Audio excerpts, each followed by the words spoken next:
이모, 이제 돈 그만 보내시고 이 영상 좀 보세요. 남편이 세상을 떠난 지 2년. 나는 매달 피땀으로 번 돈 200만 원을 시누이에게 보냈다. 우리 집 대출금을 갚기 위해서였다. 어느 날 조카가 내게 더는 돈을 보내지 말라며 한 영상을 보여주었다. 내 희생은 알고 보니 나를 죽이는 연극에 불과했다. 이야기가 시작되기 전 이 이야기를 보고 계신 친구분들이 어느 지역에 계신지 댓글로 남겨주세요. 좋아요와 구독도 잊지 마세요. 이 채널이 더욱 성장하여 더 흥미로운 이야기를 전해드릴 수 있도록요. 뼛속까지 파고드는 아침 공기는 여전히 차가웠지만 나는 새벽 3시부터 켜진 가스레인지 앞에 서 있었다. 내 이름은 박수진. 내게 숙면은 2년 전부터 더는 누릴 수 없는 사치가 되었다. 남편 김민준이 갑작스럽게 마지막 숨을 내쉰 후 내 세상은 산산조각이 났다. 하지만 내 운명을 한탄할 시간은 많지 않았다. 무거운 짐이 곧바로 내 어깨를 짓눌렀다. 아침부터 밤늦게까지 쉼없이 땀을 쥐어짜 내야만 하는 짐이었다. 나는 능숙하게 양파, 마늘, 고추를 썰었다. 코를 찌르는 강한 양념 냄새에 눈물이 찔끔 났다. 이것이 나의 일상이다. 나는 집 앞에 작은 백반집을 열었다. 가게는 크지 않아 긴 테이블 4개와 플라스틱 의자가 전부였다. 하지만 이 작은 가게에 내 목숨과 미래가 달려 있었다. 너무 자주 사용해 검게 변하기 시작한 냄비에서 기름이 달궈지기를 기다리는 동안 내 기억은 다시 2년 전으로 거슬러 올라갔다. 민주는 착하고 성실하며 나를 무척 사랑하는 남자였다. 그는 친구 한 명과 함께 작은 사업을 시작했다. 그때 우리 삶은 매우 풍족하고 행복했다. 우리는 지금 내가 사는 이 작은 빌라의 대출까지 받아 막 입주한 참이었다. 하지만 어느 날 밤 민주는 창백한 얼굴로 집에 돌아왔다. 그는 가슴을 부여잡고 숨을 헐떡이다가 거실 문 바로 앞에서 쓰러졌다. 나는 비명을 지르며 이웃을 불렀고 그날 밤 바로 그를 병원으로 데려갔다. 의사는 남편이 급성 심근경색이라고 했다. 민주는 젊을 때부터 가벼운 심장질환 병력이 있었지만 그 병이 그렇게 빨리 그의 목숨을 앗아갈 줄은 꿈에도 몰랐다. 아주머니, 양념 다 타겠어요. 가게 앞을 지나가던 이웃의 한마디가 내 상념을 깨뜨렸다. 나는 깜짝 놀라 서둘러 가스레인지 불을 껐다. 나는 긴 한숨을 내쉬며 색이 바랜 호메어 소매 끝으로 이마에 땀을 닦았다. 민준을 떠올리면 항상 가슴이 답답해졌다. 하지만 그 슬픔은 깊이 묻어야 했다. 오늘이 바로 내가 200만 원을 보내야 하는 일일이기 때문이다. 200만 원은 백반을 팔고 옷수선일을 하는 과부에게 결코 적은 돈이 아니다. 내가 모은 10,000원, 5만 원짜리 지폐 한 장 한 장이 내 피와 땀처럼 느껴졌다. 왜 매달 그렇게 큰 돈을 모아야 했을까? 그 답은 남편의 여동생 시누이 김미나에게 있었다. 민준의 장례식이 끝난 후 미나는 퉁퉁 부은 눈으로 겁에 질린 채 나를 찾아왔다. 그녀는 내 다리가 풀려서 있을 수조차 없게 만드는 소식을 전했다. 미나는 민준이 죽기 전 악독한 사채업자에게 아주 큰 빚을 졌다고 말했다. 미나는 민준의 사업이 망해가는 중이었고 사업을 살리기 위해 민준이 몰래 우리 집 등기권리증을 그 잔혹한 폭력배들에게 담보로 맡겼다고 했다. 형님, 이제야 말씀드려서 정말 죄송해요. 미나는 그때 흐느끼며 말했다. 오빠 빚이 너무 많아요. 사채업자가 저한테 전화했어요. 빚을 갚지 않으면 이 집을 빼앗고 형님을 쫓아내겠다고 협박해요. 형님이 길거리에 나앉는 건 참아 볼 수가 없어요. 그 순간 세상이 빙빙 도는 것 같았다. 나는 울며 미나에게 도와달라고 애원했다. 그러자 미나는 그 당시에는 천사의 도움처럼 들리는 해결책을 제시했다. 그녀는 사채업자 두목과 연결해 줄 수 있는 지인이 있다고 했다. 그녀는 내가 매달 단 하루도 늦지 않고 200만 원씩 갚는 조건으로 집을 빼앗기지 않도록 자기가 몸으로 막고 애원하겠다고 약속했다. 미나는 내가 사채업자를 직접 만나는 것을 금했다. 그 폭력배들은 매우 거칠고 위험하다고 했다. 내가 다치는 것을 원치 않으니 자기가 중간다리가 되어주겠다는 것이었다. 모든 돈은 미나의 계좌로 보내야 했고 미나가 사채업자에게 전달하기로 했다. 나는 그녀를 전적으로 믿었다. 그녀는 내 남편의 피부치였다. 미나는 민준의 유일한 가족이었다. 그때부터 나는 기계처럼 살았다.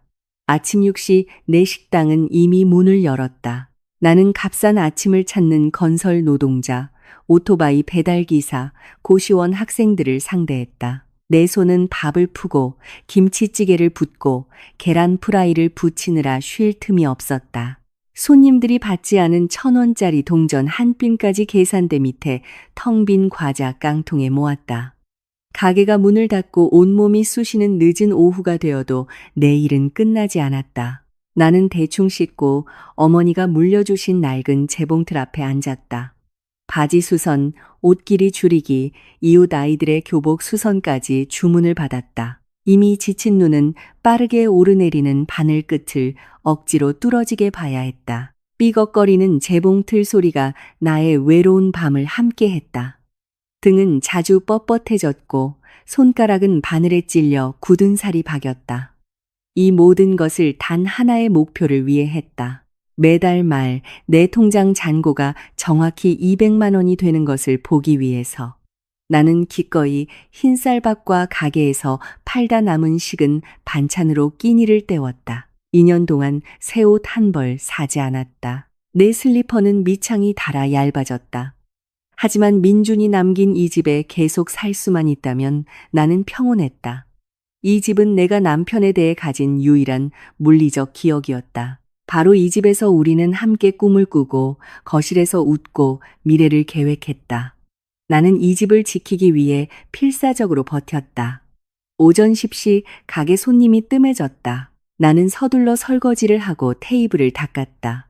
비눗물에 너무 오래 담가 쭈글쭈글해진 손을 행주로 닦았다. 나는 방으로 들어가 옷장 속 옷 더미 밑에서 얇은 갈색 봉투를 꺼냈다.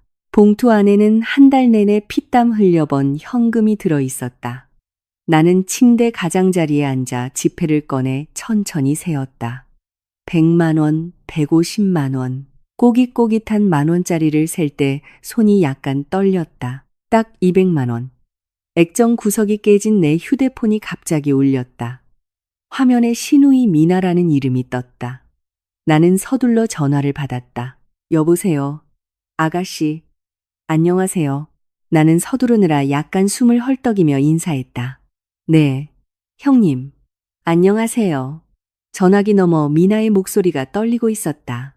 마치 울음을 참는 듯 했다. 배경에서는 시끄러운 소리가 들렸다. 형님 이번 달 돈은 준비됐죠? 오늘 일일이잖아요. 응, 아가씨. 방금 다 셌어. 이제 곧 큰 길가 은행에 가서 아가씨 계좌로 보내줄게. 나는 신우이를 안심시키려 재빨리 대답했다. 전화기 너머에서 안도의 한숨 소리가 길게 들렸다. 다행이다, 형님. 조금만 서둘러줘요, 형님. 어젯밤부터 계속 시달렸어요. 사채업자 두목이 보낸 놈들이 제 반지하 방에 찾아왔어요. 문을 쾅쾅 두들겨대고요. 오늘 점심까지 돈이 안 들어오면 형님 집에 쳐들어가서 짐을 다 빼버리겠다고 했어요. 너무 무서웠어요, 형님. 밤새 집에도 못 들어가고 찜질방에서 잤어요. 미나의 이야기를 듣자 가슴이 철렁했다. 험상궂은 폭력배들이 우리 집을 부수는 상상을 하니 온몸에 소름이 돋았다. 죄책감이 순식간에 내 마음을 덮쳤다. 남편의 빚 때문에 미나까지 공포에 시달리며 살아야 했다. 세상에, 아가씨, 이런 일을 겪게 해서 정말 미안해. 나는 차오르는 눈물을 참으며 잠긴 목소리로 말했다. 참아줘. 나를 위해 이렇게 애써줘서 정말 고마워. 네가 없었다면 내 신세가 어땠을지 모르겠어. 돈만 더 있었어도 한 번에 다 갚았을 텐데. 형님도 알잖아요. 가게랑 수선일로 버는 돈이 얼마 안 되는 거. 괜찮아요, 형님. 오빠 동생으로서 당연히 해야 할 일이죠. 형님이 고생하는 건 보고 싶지 않아요. 형님만 제때 돈 보내주시면 돼요. 그럼 이만 끊을게요, 형님. 그놈들이 또 전화하네요. 미나는 황급히 전화를 끊었다. 나는 힘없이 휴대폰을 침대 위에 내려놓았다. 미나에 대한 안쓰러움이 내 발걸음을 재촉했다. 나는 서둘러 평소에 쓰던 수수한 스카프를 두르고 앞문을 단단히 잠근 뒤 집에서 1km 정도 떨어진 현금 인출기로 걸어갔다. 햇살이 따갑게 팔뚝을 태웠지만 신경 쓰지 않았다. 나는 반쯤 뛰다시피 걸었다. 인출기 앞에 도착해 몇 사람 뒤에 줄을 섰다. 내 차례가 되자 색이 바랜 통장 카드를 넣었다. 비밀번호를 누르고 입금 메뉴를 선택한 뒤 돈다발을 기계에 넣었다. 기계가 지폐를 세는 소리를 냈다. 화면에 200만 원이라는 숫자가 떴다. 나는 확인 버튼을 누르고 미나 명의의 계좌로 이체했다. 이체 확인증이 기계에서 나왔다. 나는 그 작은 종이를 집어 지갑에 잘 보관했다. 인출기 부스를 나올 때 이상한 안도감이 가슴에 퍼졌다. 30일 동안 내 노동의 대가, 배고픔과 허리 통증을 견디게 한 돈, 순식간에 사라졌다. 내 지갑은 이제 텅 비어 있었다. 국밥 한 그릇 사 먹을 돈조차 없었다. 오늘도 가게에 남은 반찬으로 끼니를 때워야 했다. 하지만 이체 확인증을 보니 마음이 놓였다. 우리 집은 한 달 동안 안전할 것이다. 미나도 더는 시달리지 않을 것이다. 하늘에 있는 남편도 빚이 조금씩 줄어드니 마음이 편할 것이다. 나는 쓴웃음을 지으며 푸른 하늘의 흰 구름을 바라보았다. 무거운 발걸음으로 그러나 희망에 찬 마음으로 집으로 향했다. 나는 오늘의 평온이 곧 내 삶을 송두리째 뒤흔들 끔찍한 진실의 시작이라는 것을 전혀 알지 못했다. 돈을 보낸 며칠 후 그동안 참아왔던 피로가 한꺼번에 몰려와 내 몸을 덮쳤다. 몸이 더는 말을 듣지 않았다. 등은 수천 개의 바늘로 찌르는 듯 아팠고 머리는 지독하게 어지러웠다. 그날 나는 가스레인지 앞에 너무 오래 서 있을 때마다 눈앞이 캄캄해져서 식당 문을 일찍 닫을 수밖에 없었다. 나는 거실에 있는 플라스틱 의자에 앉아 힘없는 몸을 기댔다. 내 앞 테이블 위에는 차가운 흰쌀밥 한 그릇과 어제 저녁 팔다 남아 딱딱해진 계란말이 2조각뿐이었다. 다른 반찬은 없었다. 장볼 돈이 바닥났고 내일 가게에 쓸 재료를 사려면 극도로 아껴야 했다.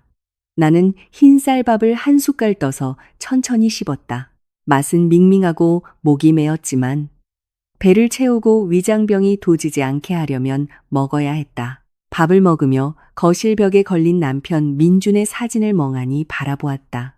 그 사진은 우리가 3번째 결혼 기념일을 맞아 수목원에 갔을 때 찍은 것이었다.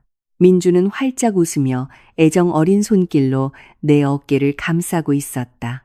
갑자기 눈물이 눈가에서 흘러내려 푸쑥한 내 뺨을 적셨다. 민준 씨, 나는 텅 빈 방에서 나지막이 속삭였다. 나 너무 힘들어요. 당신 빚은 언제쯤 다 갚을 수 있을까요? 이렇게 밤낮으로 일하는 거 더는 못할 것 같아요. 하지만 약속할게요. 우리 집은 꼭 지킬 거예요. 그 나쁜 놈들이 우리 추억을 앗아가게 두지 않을 거예요.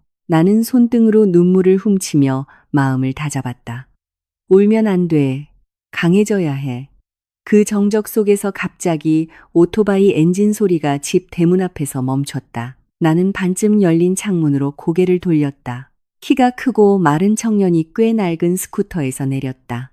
그가 헬멧을 벗자 나는 그 밝은 얼굴을 바로 알아봤다.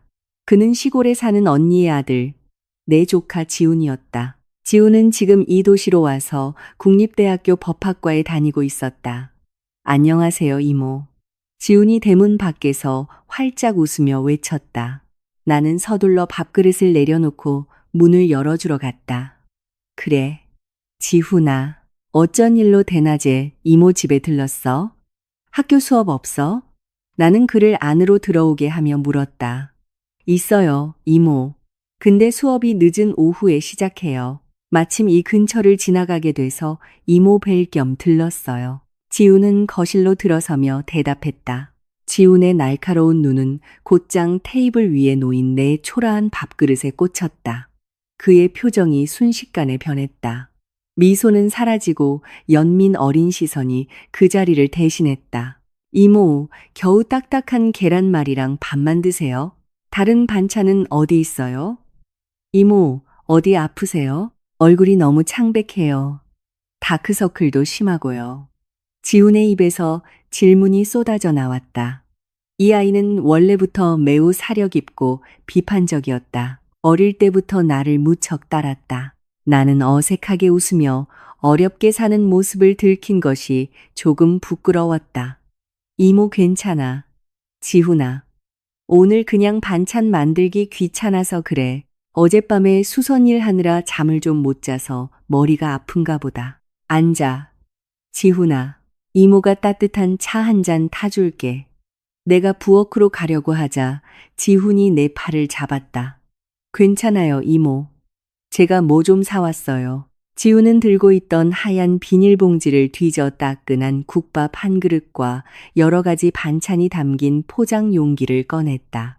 구수한 냄새가 순식간에 온 집안에 퍼졌다. 밥과 계란말이로 충분하다고 느꼈던 내 배가 다시 꼬르륵거렸다. 아까 점심 사러 갔다가 이모랑 같이 먹으려고 2그릇 샀어요. 자, 이모, 이거 드세요. 이모는 영양가 있는 음식을 많이 드셔야 병나지 않아요. 너무 무리해서 일하시는 것 같아요. 지우는 마치 아들이 어머니를 타이르듯 부드러운 말투로 잔소리했다. 나는 무척 감동했다. 그는 시골 부모님에게서 받는 용돈으로 빠듯하게 생활하는 대학생이었지만 항상 돈을 아껴 내게 제대로 된 음식을 사주려고 애썼다. 정말 고맙다, 지훈아. 항상 이렇게 신경 써주고 내 용돈 다 쓰면 어떡해? 걱정 마세요, 이모. 마침 교수님 연구 자료 정리 도와드리고 돈이 좀 생겼어요. 식기 전에 어서 드세요. 지훈이 권했다.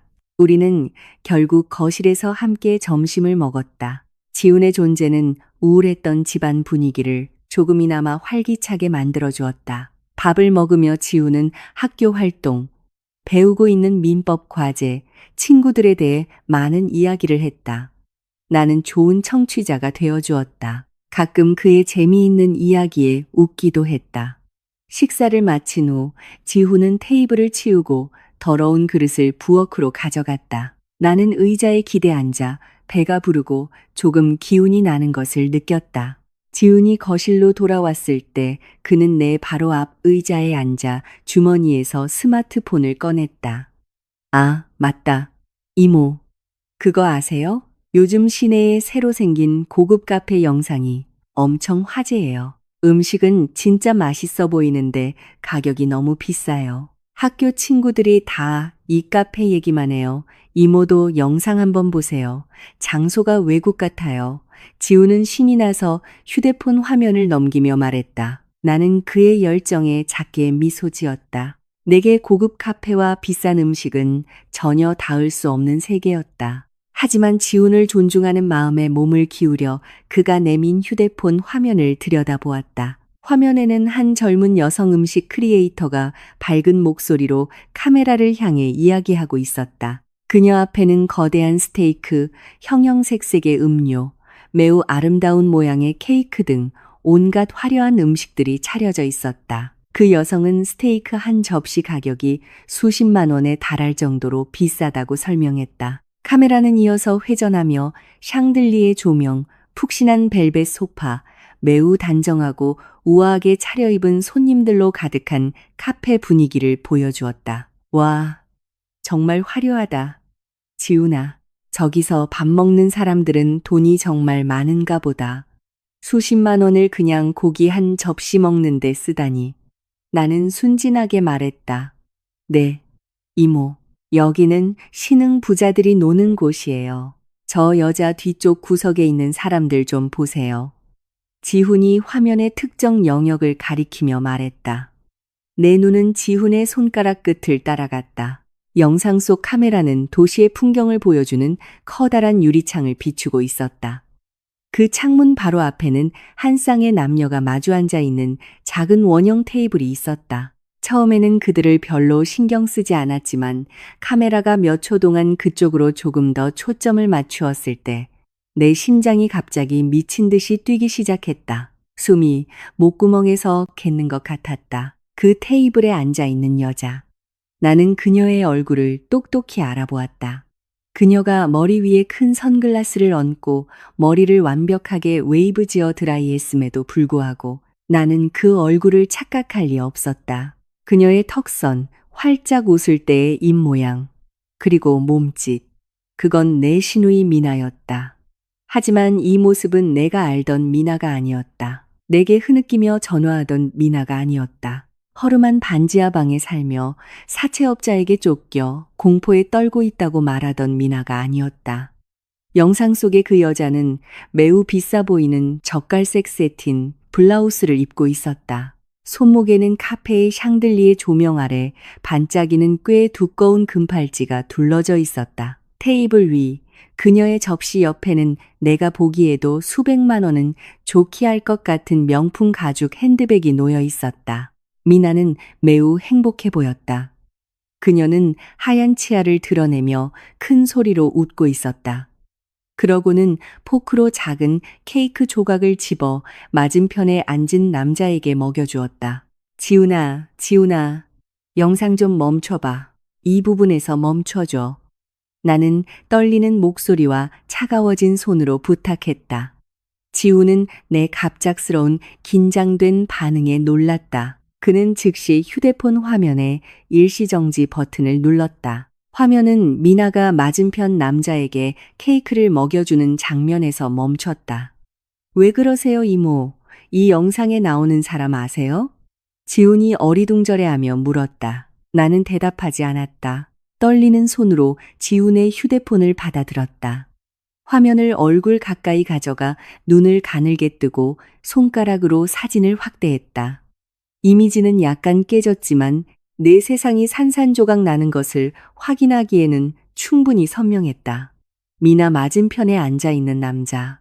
시누이가 다정하게 케이크를 먹여주던 그 남자. 그는 깔끔한 하늘색 셔츠를 입고 머리를 말끔하게 뒤로 넘기고 있었다.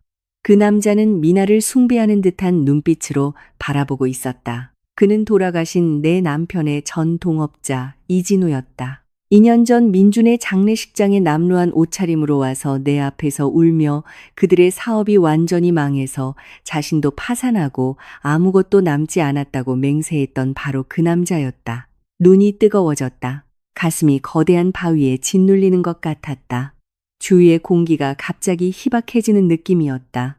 머릿속이 혼란스러웠다. 나를 위해 잔혹한 폭력배들과 맞서 싸우고 있다던 시누이 미나는 이제 호화로운 모습으로 남편이 죽은 후 파산했다던 남자와 웃고 떠들고 있었다. 며칠 전 전화기 너머로 들려오던 미나의 목소리가 귓가에 맴돌았다. 너무 무서웠어요, 형님. 밤새 집에도 못 들어가고 찜질방에서 잤어요. 전부 거짓말이었다. 그 눈물은 가짜였고 그 두려움도 가짜였다. 미나는 사채업자에게 쫓기고 있지 않았다. 미나는 호화로운 삶을 즐기고 비싼 카페에서 커피를 마시고 금장신구를 하고 커피에 웃고 있었다. 나는 배고픔을 참고 등이 부서져라 수선 일을 하고 손가락을 찔리는 고통을 견디며 그녀에게 200만 원을 보내는 동안 이모, 박수진 이모, 왜 그러세요? 저 무섭게 하지 마세요. 이모 얼굴이 너무 창백해요. 저 여자 아세요? 지훈의 당황한 목소리가 화면에 집중하던 나를 깨웠다. 나는 이미 분노와 배신감의 눈물로 젖은 눈으로 지훈을 바라보았다. 너무나 아픈 가슴을 부여잡았다. 내 세상이 방금 아주 잔인하게 뒤집힌 것 같았다. 지훈아, 나는 거의 들리지 않는 쉬어버린 목소리로 속삭였다. 이 영상에 나오는 여자, 이 사람은 미나야. 내 외숙모, 돌아가신 내 외삼촌의 친동생이야. 그리고 저 남자는 이진우, 내 외삼촌의 동업자였어. 지훈의 눈이 휘둥그레졌다. 미나 이모요. 이모 말씀으로는 미나 이모가 어렵게 살고 외삼촌 빚 때문에 조폭들한테 쫓기고 있다고 하셨잖아요. 나는 천천히 고개를 끄덕였다. 강한 여자가 되기 위해 그동안 참아왔던 눈물이 마침내 걷잡을 수 없이 터져 나왔다. 이 쓰라린 현실을 보고야 터져버렸다. 이모는 속았어. 지훈아, 이모는 완전히 속은 거야. 나는 차갑게 식어버린 나 자신을 끌어안고 흐느꼈다. 매달 200만 원, 내 땀, 내 피, 내 굶주림, 내 모든 희생이 결국 내 시누이의 호화로운 생활과 그녀의 치명적인 연극을 위한 자금이었던 것이다. 나는 순식간에 무너져 내렸다. 하지만 이 엄청난 붕괴와 고통 속에서 내 영혼 깊은 곳에서 분노의 불꽃이 서서히 타오르기 시작했다. 이 모든 거짓말을 남김없이 불태워버릴 불꽃. 나는 가만히 있지 않을 것이다. 진실을 밝혀내야 한다. 그들의 가면을 벗겨내야 한다. 어떤 위험이 따르더라도. 조카 지훈이 그 화제의 영상을 보여준 날 밤 나는 한숨도 잘 수 없었다. 평소 지친 몸을 누이던 침실이 이제는 목을 조르는 답답한 방처럼 느껴졌다. 금장신구와 명품 가방을 두르고 환하게 웃는 시누이의 모습과 전화기 너머로 애처롭게 울며 두려움에 떨던 그녀의 모습이 머릿속에서 번갈아 떠올랐다. 그 모든 것이 너무나 치밀하게 짜인 연극이었다. 내가 매달 땀과 피로 비싼 입장료를 지불해 온 바보 같은 관객이었던 연극 무대. 새벽동이 틀 무렵 나는 침대에서 일어났다. 부엌으로 가서 수도꼭지를 틀고 얼굴을 씻었다. 차가운 물은 내가 그저 울고 운명을 한탄해서는 안 된다는 것을 깨닫게 해주었다. 눈물은 내 돈을 돌려주지도 이 수수께끼를 풀어주지도 않을 것이다. 내 눈으로 직접 모든 것을 증명해야 했다. 그들의 거짓말을 직접 목격해야 했다. 다음 날 아침 나는 지훈에게 하루만 학교에 가지 말아 달라고 부탁했다. 그의 도움이 필요했다. 내 계획은 시누이의 반응을 떠보는 것이었다. 나는 액정이 깨진 휴대폰을 들고 두근거리는 심장을 진정시키기 위해 심호흡을 한 뒤 미나의 번호를 눌렀다. 지훈도 대화를 들을 수 있도록 스피커폰을 켰다. 몇 번의 신호음이 울린 후 전화가 연결되었다. 여보세요, 형님. 미나는 마치 고통스러운 잠에서 막 깨어난 것처럼 쉰 목소리로 인사했다. 그래, 미나야. 나는 목소리 톤을 최대한 평소처럼, 걱정하는 것처럼 유지하려 애쓰며 대답했다. 미나야, 먼저 미안하다는 말부터 해야겠다. 이모가 오늘 너무 막막해서 그래. 막막하다니요, 형님? 무슨 일 있어요? 그녀가 재빨리 물었다. 그녀의 말투가 갑자기 경계하는 듯했다. 있잖아, 미나야. 요즘 가게가 너무 장사가 안 돼. 식자재 값도 많이 올랐고 통장에 남은 돈을 다 계산해 봤는데 다음 달에는 200만 원을 다 못 보낼 것 같아. 한 100만 원 정도만 보낼 수 있을 것 같아. 나머지는 가게가 다시 잘 되면 나눠서 갚을게.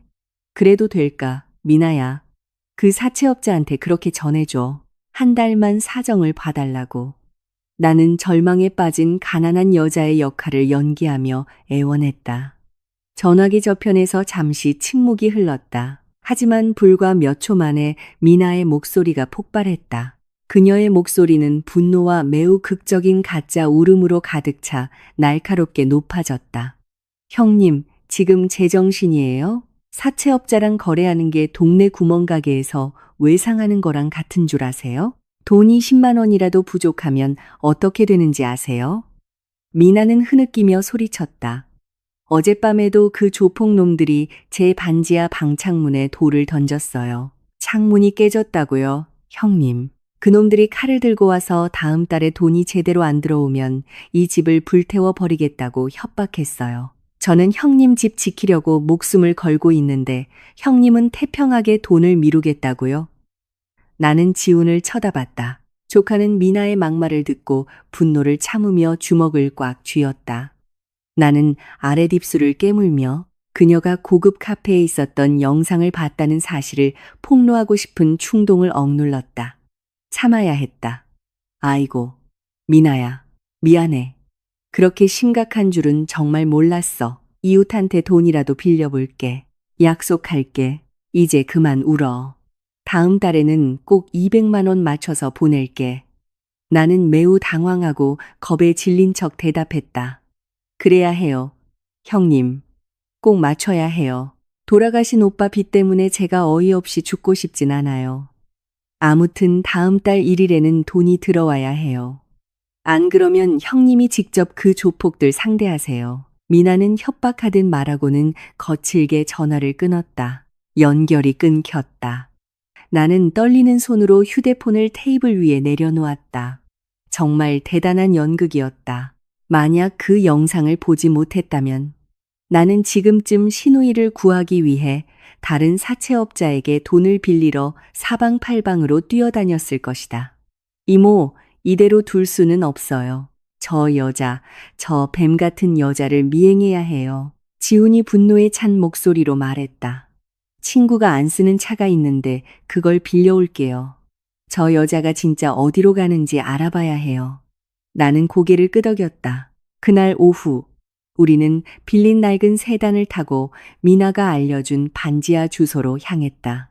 그 주소는 복잡한 도시 외곽의 좁은 골목에 있었다. 우리는 12호라고 적힌 그 집에서 조금 떨어진 곳에 차를 세우고 멀리서 지켜봤다. 더운 차 안에서 2시간을 기다렸다. 미나의 흔적은 보이지 않았다. 그 집은 조용했다. 불은 꺼져 있었고 마당은 마른 잎으로 더러웠다. 결국 지훈이 차에서 내려 그 집 바로 옆 구멍가게 아주머니에게 무언가 묻는 척했다. 얼마 지나지 않아 지훈은 의기양양한 얼굴로 차로 돌아왔다. 이모, 저 가게 아주머니 말씀으로는 미나 이모가 그 집을 새놓긴 했는데 거의 거기서 잔 적이 없대요. 지훈이 보고했다. 한 달에 한 번 정도 우편물을 가지러 오거나 낡은 물건 버리러 잠깐 들른대요. 아주머니 말로는 미나 이모는 항상 택시를 타고 와서 바로 다시 떠난대요. 역시 제 예상이 맞았어요. 이 집은 그냥 위장용이에요. 그때 갑자기 택시 한 대가 골목 입구에 섰다. 멀리서 한 여자가 택시에서 내리는 것이 보였다. 그녀는 선글라스를 쓰고 단정한 바지를 입고 영상에서 봤던 것과 똑같은 명품 가방을 들고 있었다. 미나였다. 그녀는 서둘러 그 집으로 들어갔다. 10분도 채 되지 않아 그녀는 우편물 봉투 하나를 들고 나와 다시 같은 택시에 올라탔다. 저 택시 따라가, 지훈아. 놓치면 안 돼. 나는 참았던 목소리로 명령했다. 지훈은 즉시 시동을 걸고 안전거리를 유지하며 택시를 뒤쫓았다. 우리는 복잡한 시내 도로를 달려 도시 외곽의 좁은 길에서 벗어나 고층 빌딩과 잘 닦인 아스팔트가 가득한 도심으로 향했다. 창밖 풍경이 변함에 따라 내 심장은 점점 더 빨리 뛰었다. 택시는 마침내 속도를 줄이고 사파리 복장을 한 경비원들이 삼엄하게 지키는 고급 오피스텔 단지로 들어섰다. 지훈은 길 건너편 오피스텔 로비가 바로 보이는 곳에 차를 세웠다. 우리는 미나가 택시에서 내려 로비 앞에서 누군가를 기다리는 듯 서 있는 것을 보았다. 5분도 지나지 않아 번쩍이는 검은색 고급 SUV가 로비로 다가왔다. 운전석 문이 열리고 한 남자가 차에서 내렸다. 내 피가 솟는 것 같았다. 목이 메어 숨을 쉴 수 없었다. 내 눈은 그 남자를 보고 휘둥그레졌다. 그는 바지 안에 단정하게 셔츠를 넣어 입고 오후 햇살 아래 반짝이는 은색 손목시계를 차고 아주 환하게 웃고 있었다. 그 남자는 미나를 맞이하고 그녀의 손에서 가방을 받아들고 아주 다정하게 미나의 허리를 감쌌다. 그리고 두 사람은 차갑고 호화로운 오피스텔 로비 안으로 들어갔다. 그 남자는 이진우였다. 과거의 기억이 머리를 강하게 내리쳤다. 이진우는 내 남편의 전 동업자였다. 그들은 맨손으로 함께 사업을 일궜다. 2년 전 민준이 죽었을 때 이진우는 허름한 옷과 헝클어진 머리로 우리 집에 왔다.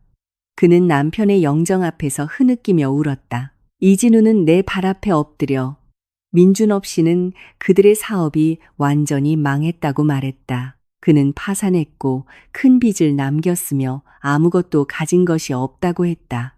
동정심 때문에 나는 남편의 회사 지분에 대해 한 번도 묻지 않았다. 이진우도 나처럼 고통받고 있다고 생각해서 포기했던 것이다. 하지만 지금 파산했다던 그 남자는 수억 원짜리 고급차를 몰고 있었다. 남편의 죽음을 슬퍼하며 울던 그 남자는 이제 내 시누이를 다정하게 감싸고 최고급 오피스텔에 살고 있었다. 사채업자도 돌을 던지는 조폭도 없었다. 오직 내 남편의 친동생과 가장 가까운 친구 사이에 더러운 공모만 있었을 뿐이다. 내가 등이 휘도록 수선 일을 해서 모은 200만 원은 그들의 오피스텔과 고급차를 유지하는 데 쓰이고 있었다. 내 마음의 고통은 이제 매우 차가운 분노의 얼음덩어리로 변했다. 그들이 공모한 거야, 지훈아. 나는 오피스텔 로비 유리문에서 눈을 떼지 않고 나지막이 말했다. 그들이 나를 속였어. 그들은 내 피를 천천히 빨아먹은 거야. 이모, 경찰에 신고해야 해요. 이건 공갈 협박이에요. 지훈이 굳어진 턱으로 말했다. 아직이야, 지훈아. 아직 때가 아니야. 나는 단호하게 대답했다. 문서 증거 없이 그냥 고발만 하면 그들은 발뺌하고 도망칠 수 있어. 이 문제의 근원이 어디인지 알아내야 해. 그 집 등기 권리증이 진짜 어디에 있는지 알아내야 해. 내일 아침 이모랑 은행에 같이 가줘. 그날 밤 나는 다시 잠을 이루지 못했다. 슬픔 때문이 아니라 계획을 짜느라 머리가 계속 돌아갔기 때문이다. 아침 일찍 나는 옷장을 뒤져 남편이 남긴 작은 여행 가방을 꺼냈다. 그 가방 안에는 남은 모든 중요 서류를 보관해 두었다. 나는 내 신분증, 가족관계 증명서, 우리의 혼인관계 증명서, 그리고 병원에서 발급받은 민준의 사망진단서를 챙겼다. 모든 서류를 구겨지지 않게 비닐 파일에 넣었다. 오전 9시 나와 지우는 도심에 있는 한 대형 시중은행 유리문 앞에 서 있었다. 이 은행은 몇 년 전 남편이 주택담보대출을 받은 곳이었다. 은행의 차가운 에어컨 바람이 내 피부에 닿았다. 내 가슴 속에서 들끓는 분노의 열기와는 너무나 대조적이었다. 나는 고객 서비스 창구의 대기 번호표를 뽑았다. 우리는 푹신한 대기 의자에 앉아 단정한 옷차림의 사람들이 오가는 것을 지켜보았다. 낡은 셔츠와 수수한 스카프 차림의 나는 이곳에서 무척 작게 느껴졌다. 하지만 내 결심은 확고했다. 우리 집에 대한 진실을 알아내야 했다. 얼마 지나지 않아 스피커를 통해 내 대기 번호가 불렸다. 나는 앞으로 나아가 상냥하게 미소 짓는 젊은 여직원과 마주 앉았다. 그녀의 가슴에 달린 명찰에는 김가은이라는 이름이 적혀 있었다. 안녕하세요, 고객님. 무엇을 도와드릴까요? 김가은 씨가 정중하게 인사했다. 나는 비닐 파일을 테이블 위에 올려놓았다. 안녕하세요, 김가은 씨. 제 이름은 박수진입니다. 저는 고 김민준 씨의 아내입니다. 제 남편이 이 은행에서 주택담보대출을 받았습니다. 오늘 온 것은 그 대출 상태에 대해 여쭤보기 위해서입니다. 제 시누이가 말하기를 남편이 죽기 전에 그 집 등기 권리증을 사채업자에게 넘겼다고 하더군요. 은행에서 그런 것을 허용하는지, 그리고 제가 그 집을 다시 찾으려면 은행에 실제로 남은 빚이 얼마인지 알고 싶습니다. 김가은 씨는 내 질문에 약간 어리둥절한 듯 미간을 살짝 찌푸렸다. 죄송합니다, 박수진 고객님. 저희 은행의 표준 절차상 대출 기간 중인 주택의 등기 권리증은 제3자, 특히 사채업자에게 은행의 공식 승인과 대출 완납 없이 양도하거나 담보로 제공할 수 없습니다. 고객님의 신분증과 남편분의 사망진단서를 보여주시겠어요? 저희 시스템에서 데이터를 확인해 보겠습니다. 나는 즉시 요청받은 모든 서류를 꺼내 김가은 씨에게 건넸다. 그녀는 서류를 받고 컴퓨터 키보드로 남편의 이름과 주민등록번호를 입력하기 시작했다. 그녀의 눈은 모니터 화면에 나타난 정보를 빠르게 훑었다. 갑자기 그녀의 손놀림이 멈췄다. 그녀는 한참 동안 화면을 응시하더니 매우 놀란 표정으로 나를 바라보았다. 박수진, 고객님, 김가은 씨가 매우 조심스러운 어조로 말했다. 저희 은행에서 보낸 통지서를 한 번도 못 받으셨나요? 무슨 통지서요?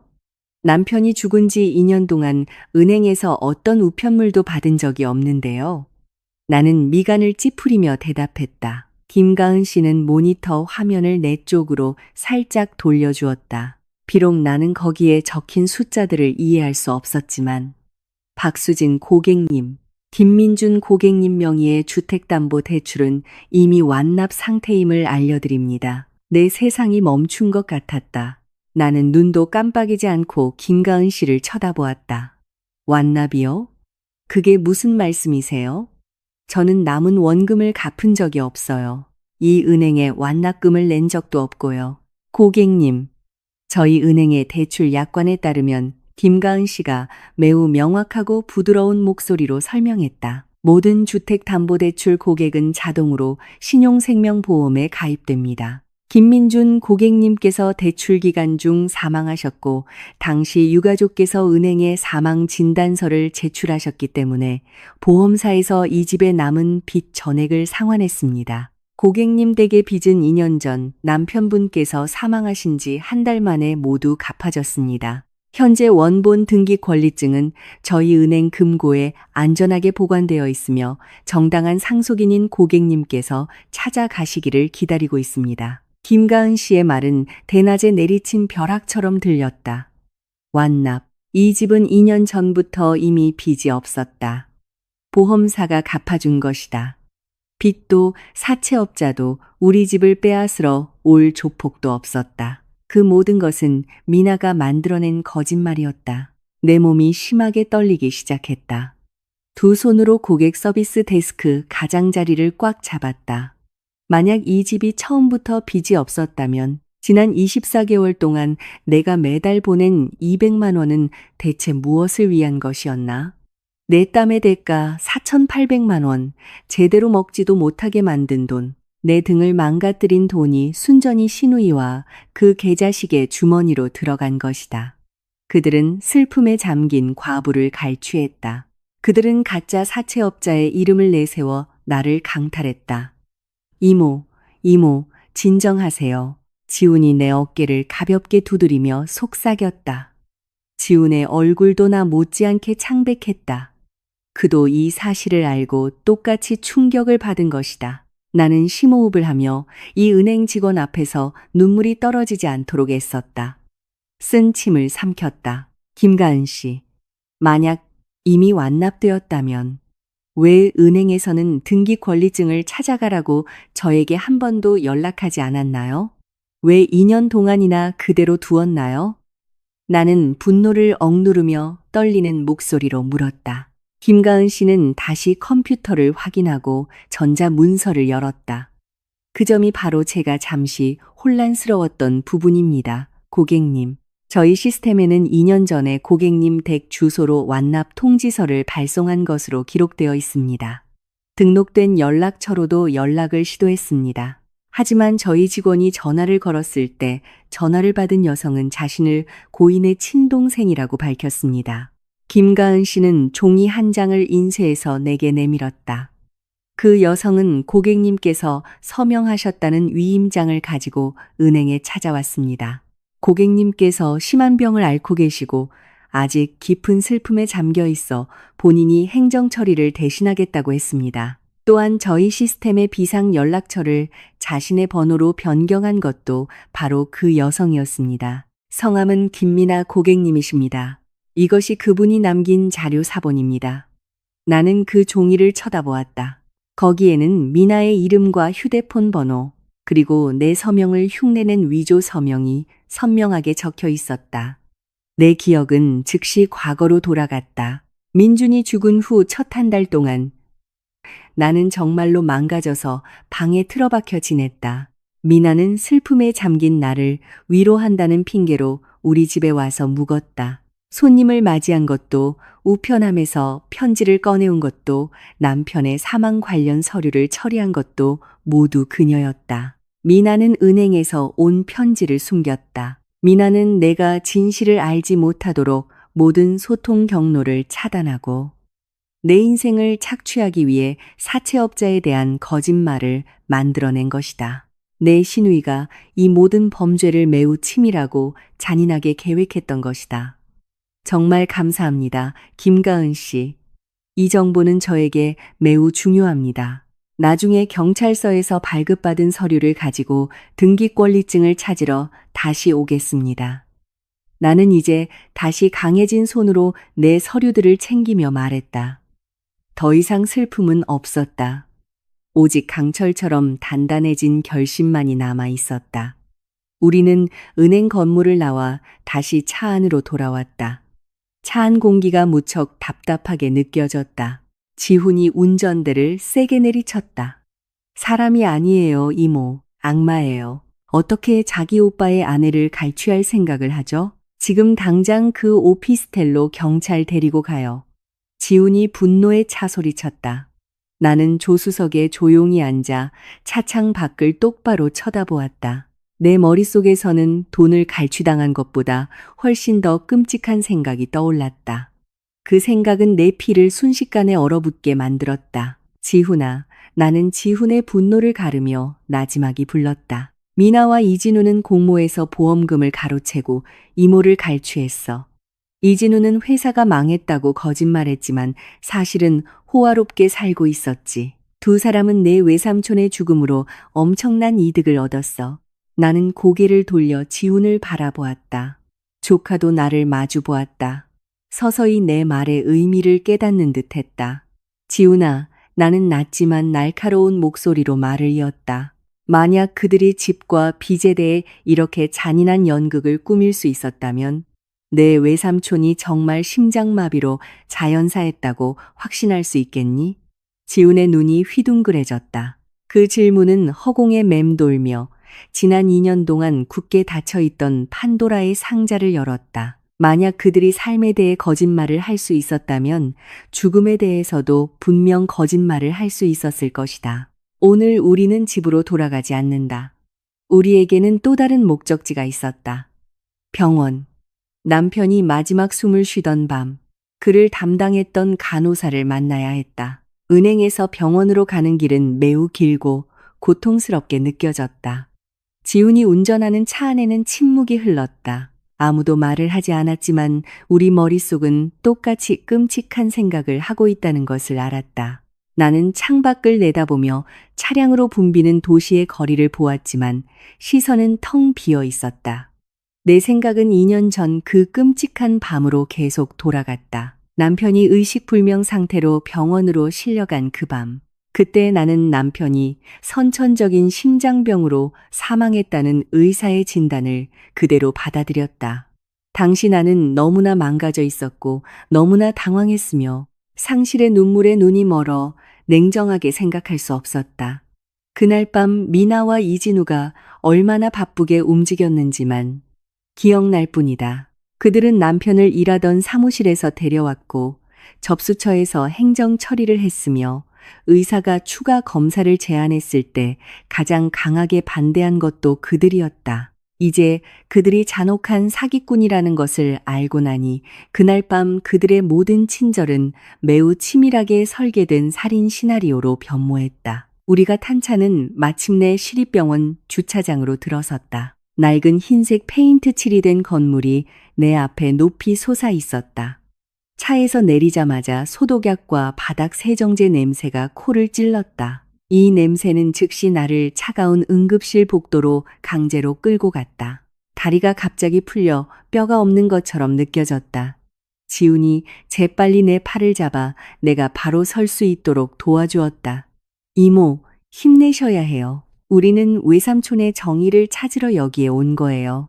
이모가 지금 무너지면 그들이 이기는 거예요. 지훈이 내 귀에 속삭이며 내가 절실히 필요로 하는 힘을 주었다.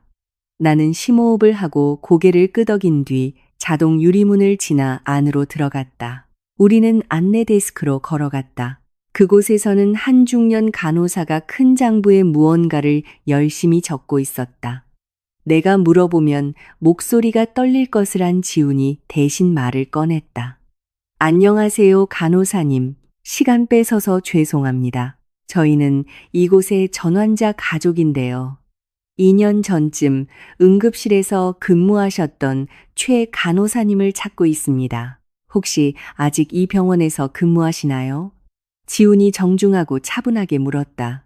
중년 간호사는 하던 일을 멈추고 돋보기 안경 너머로 우리를 쳐다보았다. 최 간호사요? 네, 아직 여기서 일해요. 하지만 지금은 3층 내과 병동으로 옮겼어요. 마침 지금 점심시간이네요. 뒤편 병원 구내식당에서 기다리면 만날 수 있을 거예요. 보통 거기서 식사하거든요. 우리는 감사 인사를 하고 서둘러 구내식당으로 향했다. 병원 구내식당은 환자 가족들과 병원 직원들로 꽤 붐볐다. 우리는 최 간호사라는 이름표를 단 사람을 찾기 위해 식당 전체를 훑었다. 나는 그녀의 얼굴을 꽤 선명하게 기억하고 있었다. 최 간호사는 그날 밤 남편에게 산소 호흡기를 씌우고 가슴 압박을 하느라 가장 바빠 보였던 젊은 간호사였다. 얼마 지나지 않아 나는 그녀가 식당 구석에 혼자 앉아 국그릇을 젓고 있는 것을 발견했다. 나와 지우는 그 테이블로 다가갔다. 실례합니다. 최 간호사님 맞으신가요? 내가 조용한 목소리로 물었다. 간호사는 고개를 들어 나를 보고 어리둥절한 표정을 지었다. 하지만 몇 초 후 그녀의 눈이 약간 커졌다. 어머, 박수진 씨 아니세요? 예전에 응급실로 오셨던 고 김민준 씨 아내분이시죠? 나는 그녀가 아직 나를 기억해 주는 것에 감사하며 재빨리 고개를 끄덕였다. 네, 맞아요, 간호사님. 제가 박수진이에요. 잠시 앉아도 될까요? 그날 밤 일에 대해 간호사님께 꼭 여쭤보고 싶은 게 있어서요. 최 간호사는 우리에게 앉으라고 했다. 그녀의 표정은 망설임과 약간의 불안감이 섞여 있었지만 국그릇을 옆으로 밀어놓았다. 지우는 자신을 내 조카이자 법대생이라고 소개한 뒤 매우 조심스럽게 우리의 방문 목적을 설명하기 시작했다. 지우는 우리가 유산과 보험 문제에서 이상한 점을 발견했고 그래서 남편의 사망 의료 기록을 다시 추적해야 한다고 말했다. 지훈의 설명을 듣고 최 간호사는 긴 한숨을 내쉬며 고개를 숙였다. 그녀는 테이블 위에서 두 손을 깍지 꼈다. 사실 직업윤리상 환자 상태에 대해 함부로 이야기하면 안 돼요, 아주머니. 하지만 솔직히 그날 밤일은 저 역시 2년 동안 계속 마음에 걸렸어요. 그날 밤은 제가 경험했던 당직 중에 가장 이상한 밤 중 하나였어요. 이상하다는 말에 내 심장이 세차게 뛰었다. 전부 다 말씀해 주세요. 간호사님, 제게 솔직하게 말씀해 주세요. 제발 부탁드려요. 남편에게 정말 무슨 일이 있었는지 알고 싶을 뿐이에요. 나는 눈물을 글썽이며 그녀에게 애원했다. 최 간호사는 아무도 우리 대화를 엿듣지 않는지 주위를 살피고는 몸을 앞으로 기울였다. 그녀의 목소리는 매우 진지한 속삭임으로 변했다. 박수진 씨, 그날 밤 김민준 씨가 처치실로 들어왔을 때 상태가 이미 매우 위독했어요. 의식이 없으셨죠? 하지만 저와 당시 당직 의사가 의심했던 것은 그의 신체적 증상이었어요. 급성 심근경색도 갑작스러운 호흡 정지를 유발할 수 있지만 김민준 씨는 다른 징후들을 보였어요. 어떤 징후였나요, 간호사님? 지훈이 재빨리 끼어들었다. 김민준 씨의 입술이 매우 파랗게 변해 있었어요. 거의 검보라색에 가까웠죠. 목에 혈관이 툭 튀어나와 있었고 입가에서는 하얀 거품이 섞인 액체가 약간 흘러나왔어요. 게다가 몸은 매우 뻣뻣하게 굳는 근육 경련을 일으켰어요. 저희 의료 경험상 그 증상들은 선천적인 심장병 때문이 아니라 심부전과 호흡 부전을 유발하는 강한 화학물질 중독에 더 가까웠어요. 최 간호사가 매우 상세하게 설명했다. 나는 두 손으로 입을 막고 목구멍에서 터져 나오려는 끔찍한 비명을 억눌렀다. 내 남편이 독살당한 것이다. 민주는 독으로 고통받다가 심장이 타슨 것이다. 내 눈에서 눈물이 걷잡을 수 없이 흘러내렸다. 최 간호사는 안타까운 어조로 이야기를 계속했다. 그날 밤 당직 의사는 특별 혈액 검사를 하고 독극물의 정확한 원인을 밝히기 위해 부검을 제안하려고 했어요. 하지만 의사가 그 의심을 막 전달했을 때 아주머니의 시누이, 제 기억이 맞다면 김미나 씨가 처치실 문 앞에서 난리를 쳤어요. 미나가 뭐라고 했나요? 나는 울음 사이로 물었다. 그녀는 비명을 질렀어요. 의사 선생님, 말도 안 되는 소리 하지 마세요.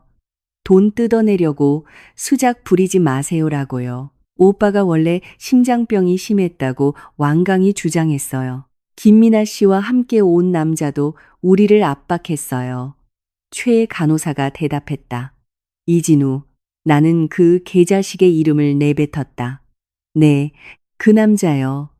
최 간호사가 고개를 끄덕였다. 그 남자는 자기가 대단한 권력이라도 가진 것처럼 행동했어요. 의사에게 소리치며 자신들의 종교에서는 시신을 해부하는 것을 엄격히 금지한다고 했어요. 병원 절차 때문에 김민준 씨의 몸이 훼손되는 것을 차마 볼 수 없다고 했죠. 그때 아주머니는 아직 병원에 도착하지 않으셨고 김민아 씨가 가장 권한 있는 직계 가족 대표라고 주장했기 때문에 병원 측은 결국 물러설 수밖에 없었어요. 가족 동의 없이는 부검을 강행할 수 없었거든요. 결국 사망진단서는 환자의 기존 병력에 따라 심정지로 발급되었습니다. 모든 퍼즐 조각이 이제 매우 완전하고 잔인한 그림으로 맞춰졌다. 미나와 이진우는 고의로 민준을 독살하고 종교와 동정심을 핑계로 의사를 조종했으며 그들의 범죄가 드러나지 않도록 모든 조사를 막았던 것이다. 그들은 회사를 장악하기 위해 내 남편을 죽이고 그 죽음을 무기로 삼아 매달 내 돈을 갈취했다. 최 간호사님, 독극물 중독에 대한 의심 기록이 병원 의료 기록에 아직 남아 있을까요? 법률 전문가가 될 지훈의 머리가 물리적 증거를 찾기 시작했다. 부검이 취소되었기 때문에 의사가 최종 보고서에 그 의심을 기록했는지는 확실하지 않아요. 하지만 제가 성경에 손을 얹고 맹세컨대 그날 밤 저희가 본 것은 분명 그랬어요. 만약 언젠가 경찰에서 제 증언이 필요하다면 기꺼이 나서겠습니다. 아주머니, 이런 불의를 보고도 그동안 침묵했던 것이 죄스럽게 느껴져요. 최 간호사가 확고한 눈빛으로 말하며 나를 감싸고 있던 어둠 속에서 한 줄기 희망을 주었다. 나는 최 간호사의 손을 꽉 잡고 몇 번이고 감사 인사를 했다. 오늘 나는 답을 찾으러 병원에 왔고 내가 얻은 답은 내 남편이 살해당했다는 현실이었다. 병원을 나서자 오후의 햇살은 더 이상 내 몸을 따뜻하게 해주지 않았다. 내 마음은 완전히 얼어붙었다. 슬픔은 모두 사라졌다. 공기 중으로 증발해버리고 그 자리에는 밝게 타오르는 복수심만이 남았다. 나는 그들이 내 땀 한 방울, 눈물 한 방울, 그리고 내 남편의 마지막 수만 모금까지 모두 대가를 치르게 할 것이다. 해질녘 하늘이 붉은 주황색으로 물들기 시작할 때 우리는 집에 다시 도착했다. 2년 동안 피와 눈물로 지켜온 이 작은 집이 이제는 매우 다르게 느껴졌다. 예전에는 이 집을 안식처이자 남편이 남긴 사랑의 기념비라고 생각했다. 하지만 모든 진실이 밝혀진 지금 이 집 안의 공기는 무겁게 느껴졌다. 이 집은 마치 남편의 살인자들에게 기꺼이 속아 넘어간 내 어리석음의 말없는 증인이 된 것 같았다. 나는 가방을 거실 의자 위에 놓고 말없이 곧장 집 뒤편으로 걸어갔다. 부엌 바로 옆에는 창고로 통하는 작은 나무 문이 있었다. 거의 2년 동안 그 문을 열어본 적이 없었다. 그곳에 들어갈 용기가 나지 않았다. 왜냐하면 장례식 날 사무실에서 가져온 돌아가신 민준의 모든 개인 물품을 그곳에 보관해 두었기 때문이다. 창고 열쇠는 돌릴 때 삐걱거리는 소리를 냈다. 지훈이 경첩이 녹슬어 약간 뻑뻑한 나무 문을 미는 것을 도와주었다. 퀴퀴한 먼지 냄새와 낡은 책 냄새가 코를 찔렀다. 방은 어둡고 답답했다. 지훈이 전등 스위치를 켜자 방구석에 쌓인 갈색 골판지 상자들이 드러났다. 거미줄이 사방에 쳐져 있었다. 이모, 여기서 뭘 찾으시는 거예요? 지훈이 공중에 떠다니는 먼지를 쫓으려 손을 휘저으며 물었다. 내 외삼촌 유품이야, 지훈아. 이 모든 물건은 이진우가 장례식 다음 날 밤에 집에 가져왔어. 그때 이진우가 상자 하나를 내게 주면서 민준이 쓰러지기 전 책상과 옷 주머니에 있던 개인 물품이라고 했어. 전부 다 확인해 봐야 해. 분명 놓친 게 있을 거야. 아무리 영리한 살인자라도 흔적을 남기기 마련이니까. 나는 확신에 차 대답했다. 나는 상자 더미로 다가갔다. 내 눈은 투명한 플라스틱 상자를 찾고 있었다. 낡은 책이 든 몇 개의 상자를 뒤진 끝에 마침내 맨 아래에서 그 상자를 발견했다. 손과 옷이 먼지로 더러워졌지만 신경 쓰지 않았다. 나는 플라스틱 상자를 창고에서 꺼내 밝은 식탁 위에 올려놓았다. 떨리는 손으로 상자 뚜껑을 열었다. 안에는 낡은 민준의 가죽 지갑, 그가 사용하던 회사차의 예비 열쇠, 몇 장의 명함, 그가 아끼던 펜, 그리고 맨 구석에 검은색 스마트워치가 놓여 있었다. 나는 그 스마트워치를 집어들었다. 액정은 마치 매우 단단한 물체에 부딪힌 것처럼 산산조각이 나 있었다. 고무 스트랩 끝부분도 약간 찢어져 있었다. 이 물건을 내게 건네주던 이진우의 말이 즉시 떠올랐다. 형수님, 이거 민준이 시계예요. 죄송해요. 상태가 너무 안 좋네요. 사무실에서 심장마비가 왔을 때 바닥에 너무 세게 넘어져서 시계가 책상 모서리에 부딪혔어요. 화면이 완전히 나가서 켜지지도 않아요. 이진우는 가짜 슬픔으로 가득 찬 얼굴로 그렇게 말했다. 그때는 그저 울면서 그 설명을 받아들였지만 지금 그 균열을 보니 무언가 이상하게 느껴졌다. 민주는 전자기기를 매우 꼼꼼하고 소중히 다루는 사람이었다. 이 스마트워치는 단순한 액세서리가 아니었다. 민주는 필기구를 잊었을 때 이 시계로 고객과의 회의 내용을 녹음하곤 한다고 말한 적이 있었다. 이 시계에는 매우 민감한 음성 녹음 기능이 있고 휴대폰과 바로 연동되었기 때문이다. 지훈아, 나는 산산조각 난 시계를 지훈에게 건네며 불렀다. 이 시계 좀 봐줘. 이진우는 내 외삼촌이 넘어져서 망가졌다고 했어. 근데 이모는 뭔가 이상해. 기계가 정말 죽은 건지 아니면 액정만 깨진 건지 확인해줘. 지우는 시계를 받아들고 여러 각도에서 매우 꼼꼼하게 살폈다. 그는 먼지로 덮인 시계 뒷면의 충전 단자를 눈을 가늘게 뜨고 보았다. 액정은 완전히 박살났네요, 이모. 터치는 당연히 안 될 거예요. 하지만 뒷면이 찌그러지지 않았다면 안에 있는 기계나 메모리는 살아있을 수도 있어요. 잠깐만요. 가방에서 노트북이랑 케이블 가져올게요. 지우는 거실로 달려가 배낭을 가져온 뒤 노트북과 여러 종류의 데이터 케이블을 들고 식탁으로 돌아왔다. 그는 옷소매 끝으로 시계의 연결 단자 부분을 닫고 시계에서 나온 데이터 케이블을 노트북 측면의 포트 중 하나에 꽂았다. 나는 지훈 바로 뒤에 서서 세차게 뛰는 심장을 안고 숨을 죽였다. 식탁은 갑자기 매우 조용해졌다. 지훈의 노트북 냉각팬에서 나는 희미한 윙윙거리는 소리만 들렸다. 초 단위로 흐르는 시간이 고문처럼 느껴졌다. 나는 마음속으로 계속 기도하며 그 작은 기계가 아직 무언가를 간직하고 있기를 바랐다. 갑자기 노트북 스피커에서 띵 하는 소리가 들렸다. 새로운 외부 하드웨어가 컴퓨터에 연결되어 인식되었음을 알리는 알림창이 모니터 화면에 나타났다. 다행이다. 기계는 살아있어요. 이모, 메모리가 노트북에서 인식됐어요. 지훈이 힘차게 외쳤다. 긴장했던 그의 얼굴이 순식간에 안도감으로 바뀌었다. 지훈의 손은 능숙하게 마우스 커서를 움직여 스마트워치 저장 공간에 있는 폴더들을 하나씩 열었다. 그는 심박수와 걸음수 데이터가 담긴 폴더를 지나쳤다. 마침내 그는 음성 메모라는 이름의 폴더에서 멈췄다. 지훈이 그 폴더를 열었다. 안에는 수십 개의 오디오 파일이 있었다. 대부분의 파일은 오래된 날짜로 이름이 지정되어 있었다. 하지만 맨 아래에 있는 파일이 하나 있었다. 생성 날짜는 내 남편의 사망일과 정확히 일치했다. 그 파일의 녹음 시간은 오후 5시 15분을 가리켰다. 그때는 민준이 아직 사무실에 있을 시간이었다. 그가 병원에서 사망 선고를 받기 1시간 전이었다. 내 손은 지훈이 앉은 나무 의자 등받이를 꽉 잡았다. 저거야.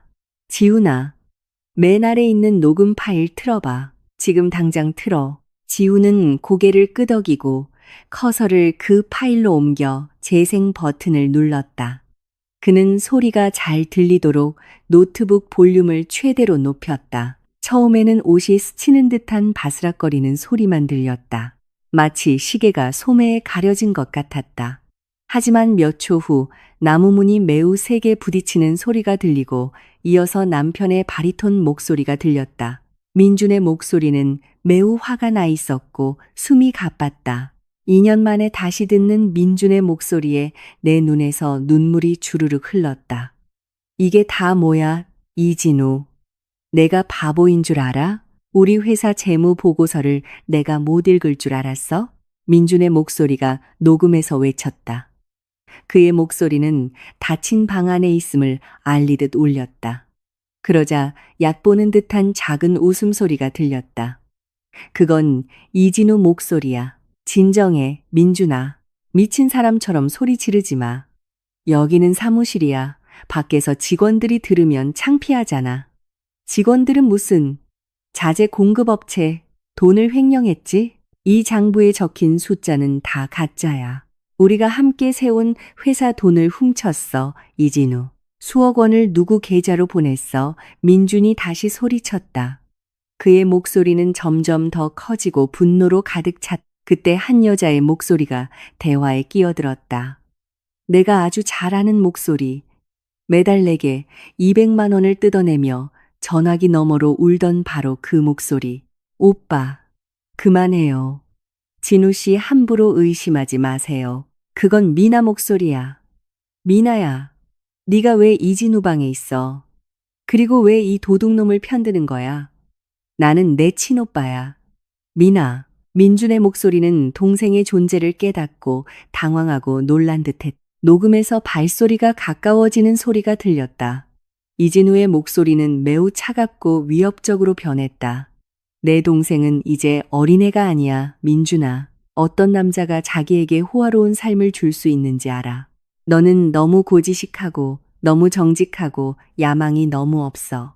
네가 계속 구식으로 재정을 관리하면 이 회사는 절대 크지 못해. 그 돈은 내가 새로운 투자에 썼고 미나도 나와 함께야. 너희들이 날 함정에 빠뜨렸구나. 내 회사 자산을 훔쳤어. 민준의 목소리가 헐떡이기 시작했다. 끓어오르는 분노가 그의 심장병을 유발한 것 같았다. 민준의 숨소리가 끊어지고 무겁게 들렸다. 그는 공기를 찾으려 애쓰고 있었다. 약, 내 서류 가방 어디 있어? 심장약, 민준의 애절한 목소리가 들렸다. 의자가 바닥에 넘어지는 소리가 들렸다. 민준이 쓰러진 게 틀림없다. 진우 씨, 오빠 병이 도졌어요. 심장이. 어떡해요? 미나의 목소리가 당황한 듯 들렸다. 책상 서랍이 거칠게 열리는 소리가 들렸다. 여기 가방, 여기 약병, 그리고 몇 초 동안 죽음의 침묵이 녹음을 뒤덮었다. 망가진 휘파람 소리처럼 헐떡이는 남편의 숨소리만 들렸다. 이어서 미나의 목소리가 다시 들렸다. 하지만 이번에는 더 이상 당황하지 않았다. 그녀의 목소리는 매우 차분하고 매우 차가웠으며 가슴을 애는 듯했다. 진우 씨, 오빠가 살아있으면 우리를 경찰에 신고할 거예요. 모든 걸 알고 있잖아요. 우리는 망하고 감옥에 갈 거예요. 그 약병 나한테 줘. 이진우가 무미건조한 어조로 대답했다. 작은 플라스틱 약병 뚜껑이 열리는 소리가 들렸다. 이걸로 바꿔. 오늘 낮에 집에 쓰려고 제초제를 막 샀어. 색깔이 똑같아. 입에 몇 방울 넣어. 의사한테는 심장약이라고 말해. 하지만 진우 씨, 우리 오빠잖아요. 미나의 목소리가 약간 망설이는 듯 했지만 그 망설임은 오래가지 않았다. 선택해, 미나. 나랑 같이 오피스텔에서 부자로 살래? 아니면 네 그 성인군자 같은 오빠 때문에 감옥에서 썩을래? 이진우가 협박했다. 액체가 떨어지는 소리가 들리고 이어서 남편의 매우 격하고 끔찍한 기침 소리가 들렸다. 민주는 목구멍에서 끓는 소리를 내며 고통스럽게 몸부림쳤다. 뜨거워, 살려줘, 뜨거워. 민준의 마지막 신음이 매우 선명하게 녹음되었다. 그 소리에 내 온몸에 털이 곤두섰다. 몸이 심하게 떨려 이가 딱딱 부딪혔다. 그리고 세게 부딪히는 소리가 들렸다. 이진우가 녹음을 끊기 위해 고의로 민준의 스마트워치를 밟거나 부순 것이 틀림없다. 녹음이 갑자기 끊겼다. 노트북 화면은 초기 상태로 돌아갔다. 식탁은 순식간에 고요한 무덤이 되었다. 소리 없는 내 울음소리만 들렸다. 나는 손가락 마디가 하얗게 될 때까지 옷자락을 쥐어짰다. 머리가 터질 것 같았다. 나는 방금 내 남편이 어떻게 죽어가는지를 직접 들었다. 돈과 탐욕 때문에 가장 친한 친구와 친동생의 손에 천천히 살해당하는 것을. 지훈은 두 손바닥으로 얼굴을 가리고 참았던 울음을 터뜨렸다. 이모, 발해가 사람이 아니에요. 사람의 탈을 쓴 악마예요. 나는 의자에서 일어나 손등으로 얼굴에 눈물을 거칠게 닦았다. 슬픔은 이제 흔적도 없이 사라지고 내 가슴 속에서 활활 타오르는 복수의 연료로 변했다. 이 스마트워치는 완전히 망가지지 않았다. 민주는 나를 보호하기 위해 저 세상에서 나에게 진실을 알리기 위해 고의로 녹음을 켰던 것이다. 지훈아, 이 녹음 파일 잘 보관해. 안전한 곳에 여러 개 복사해둬. 나는 매우 차갑고 단호한 목소리로 말했다. 내 눈은 텅 빈 벽을 똑바로 응시했다. 준비해, 지훈아. 이제 우리가 연극 무대를 만들 차례야. 미나와 이진우를 위해 레드카펫을 깔아주자. 이 집이 그들이 자유로운 공기를 마시는 마지막 장소가 되게 할 거야. 이모가 그들이 무릎 꿇고 용서를 빌게 만들 거야. 그날 아침 햇살은 다르게 느껴졌다. 평소 아침 햇살이 쌓인 빨래와 데워야 할 찌개 냄비를 떠올리게 했다면 오늘 그 빛은 막 조명이 켜진 무대처럼 느껴졌다. 내 눈물은 완전히 말라버렸다. 남편을 위한 슬픔의 눈물은 더 이상 남아있지 않았다. 가슴 속에는 칼날처럼 차갑고 날카로운 분노 덩어리만 남았다. 짓밟혀도 되는 약한 과부 역할은 이제 끝났다. 오늘 나는 판을 뒤집을 것이다. 내 똑똑한 조카 지훈은 새벽부터 일어나 있었다. 그는 거실에 앉아 환하게 켜진 노트북으로 우리가 얻은 모든 증거를 매우 깔끔한 보고서로 정리하고 있었다. 지훈은 내가 지난 24개월 동안 매달 초에 보낸 200만 원짜리 이체 내역을 인쇄했다. 총액은 4,800만 원에 달했다. 그는 또한 병원의 최 간호사 증언, 미나가 내 서명을 위조했다는 은행의 확인서, 그리고 물론 우리의 주요 무기인 민준의 스마트워치 음성 녹음 대화록을 바탕으로 사건의 연대기를 작성했다. 이모, 지금 시경에서 경위로 일하는 선배가 한 명 있어요. 박경희 님이라고요. 오늘 새벽에 연락해서 사건 개요를 말씀드렸어요. 그분도 무척 놀라시면서 오늘 아침에 사무실에서 우리를 만나주시겠다고 했어요. 지훈이 모든 중요 서류를 두꺼운 빨간색 비닐 파일에 넣으며 보고했다. 나는 단호하게 고개를 끄덕였다. 나는 서둘러 씻고 단정한 옷을 입고 거울에 비친 내 얼굴을 바라보았다. 다크서클은 짙었고 얼굴은 피곤해 보였지만 내 눈빛은 이전에는 느껴보지 못했던 용기로 빛나고 있었다. 나는 스카프를 정리하고 지훈과 함께 집을 나섰다. 경찰서에 도착하자마자 우리는 바로 박경희님의 사무실로 안내되었다. 그는 매우 단호한 얼굴을 가진 건장한 남자였지만 친근한 눈빛을 가지고 있었다. 지훈은 즉시 빨간 파일을 열고 모든 증거를 경희의 책상 위에 올려놓았다. 박경희님은 미간을 찌푸리며 연대기를 읽었다. 그리고 지훈이 노트북을 열어 남편의 스마트워치 음성 녹음을 재생했다. 밖에서 들려오던 타자기 소리와 발소리로 채워졌던 경찰서 사무실이 갑자기 조용해졌다. 박경희님은 녹음을 주의 깊게 들었다. 독에 질식하는 남편의 목소리가 들리자 박경희님의 턱이 굳어졌다. 녹음이 끝난 후 그는 주먹으로 책상을 내리쳤다. 이것은 더 이상 단순한 사기나 공갈 사건이 아닙니다, 박수진 씨. 박경희님이 무겁고 진지한 목소리로 말했다. 이것은 매우 치밀하게 계획된 살인사건에 지속적인 공갈이 더해진 것입니다. 간호사의 증언과 은행의 위조 데이터로 뒷받침되는 이 녹음 증거는 그들을 체포하기에 충분하고도 남습니다. 하지만 우리가 일반 소환장으로 그들을 부르면 그 둘은 분명 비싼 변호사를 고용하고 아주머니의 남은 돈을 숨기고 도망치거나 다른 증거를 인멸하려 할 겁니다. 그럼 저희는 어떻게 해야 하나요, 경위님? 그들이 그냥 빠져나가는 건 원치 않아요. 그들은 제 남편의 재산과 목숨을 빼앗았어요. 나는 차오르는 감정을 억누르며 떨리는 목소리로 대답했다. 박경희님은 몸을 앞으로 기울였다. 함정 수사를 해야 합니다. 그들 둘이 함께 그들의 악의적인 의도를 증명할 증거를 가지고 아주머니 댁으로 오도록 유인해야 합니다. 오늘 큰 돈을 손에 넣을 수 있다고 믿게 만드는 겁니다. 그들이 그 돈을 가지려 하고 아주머니 앞에서 공갈 행위를 인정하는 순간 위장하고 있던 저희 팀이 현장에서 바로 그들을 덮칠 겁니다. 그 계획은 내 귀에 완벽하게 들렸다. 우리는 즉시 대화 시나리오를 짰다. 지훈이 내게 중간 크기의 검은 가방을 빌려주었다. 박경희님은 부하에게 낡은 신문지를 지폐 크기로 자르고 고무줄로 묶어 가방 안에 넣으라고 지시했다. 맨 위에는 지훈의 진짜 10만 원짜리 지폐 몇 장을 놓아 얼핏 열어봤을 때 진짜처럼 보이게 했다. 경찰서에서의 모든 준비가 끝난 후 나와 지훈은 집으로 돌아왔다. 시간은 오후 2시를 가리키고 있었다. 박경희님과 사복 차림의 5명의 부하들이 뒷문을 통해 조용히 우리 집에 도착했다. 경찰 2명은 내 방에 숨었고 2명은 부엌 구역을 지켰으며 박경희님은 거실과 바로 연결된 화장실 근처 작은 복도에서 대기했다. 나는 거실 의자에 혼자 앉았다.